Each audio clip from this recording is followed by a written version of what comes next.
Hi there. Well, here we are again. Slightly different yet again today. Today I want to talk about fanzines. There's fanzines, and there are other things that transcend fanzines, and they become a labour of love. Now, that's not to denigrate fanzines at all, because there's been some brilliant ones down the years. I was writing a piece on Joe Meek some years ago, and had some great help from, I think it was the Joe Meek Society, and I had these two publications sent to me. The first one is the Tornadoes. Always loved the Tornadoes from the days of Thank You Lucky Stars, etc. Tornadoes discography, compiled by Dick Schneider, and info by Tom Hammond, issued by Tornadoes Then and Now. Now, there's a plastic spine on there, and all these, the details inside are printed out and obviously photocopied. They couldn't print out every one, could they?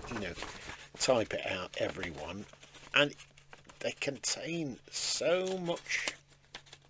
I can't get that page to go anywhere now.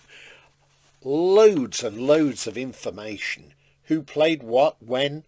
Clem Catini, Alan Caddy, George Bellamy, Roger Laverne, Ray Randall, line, etc. I like the cuttings on the back, see, that have been done. You lay it out, and it's easier to read that way. Really, a lot of work goes into this. Here we go, all the albums, all the recordings, solo recordings from people in the Tornadoes. It's great. There's that one, and then in the same large envelope at the time came this one: Meek Not Mild, Joe Meek compact disc release. All the stuff of Joe Meek's material that's available on CD.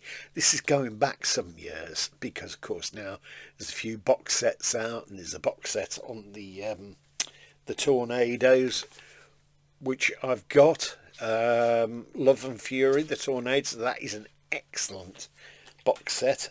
I've got another one on Heights as well. But this, same kind of thing as the other one I showed you. Discography compiled by Tom Hammond, 73A East Street, Blandford Forum, Dorset, blah blah blah. For all the articles, information on the life of Joe Meek, contact the above address. And it goes through all the people that Joe worked with, RGM, etc. I've ended up being in conversations with people that have disparaged publications like this before in a sort of snooty way, and they take a long time to put together. How do I know that? Because in the 90s, I basically took over a magazine that wasn't really going anywhere, called The Bridge.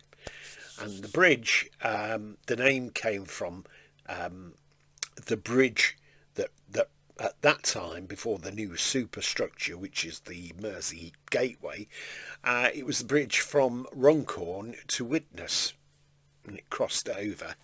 And it was all around. I called it the Bridge, because of the area, etc., and that structure. And there were so many talented people there, loads of bands that weren't really getting any recognition, and that's why I started it. There were lots of people that wrote poetry, that painted. We covered all sorts of things.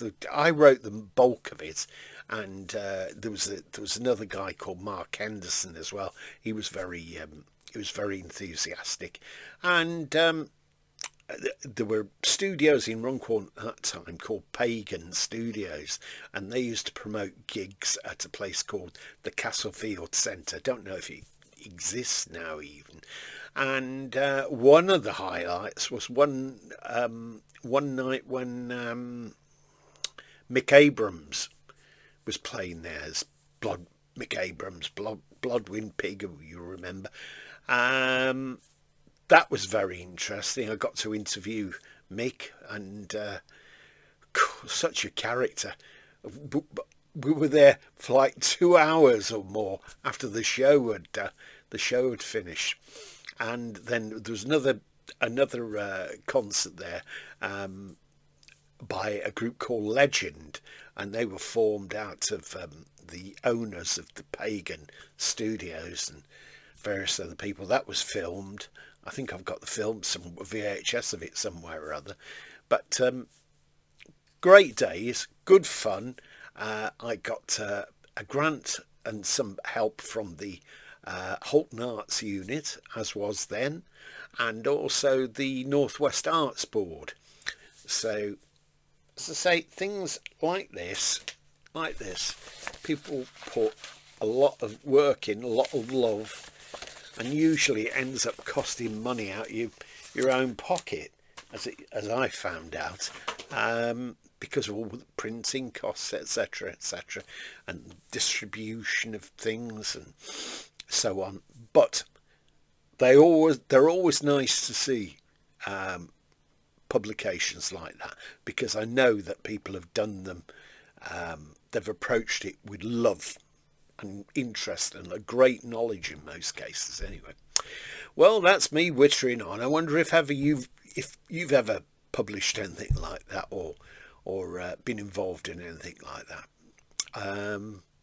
Hope you've enjoyed seeing this. If you have, tick a like, and come back and see me soon, because I've always got something else to show you. Bye for now.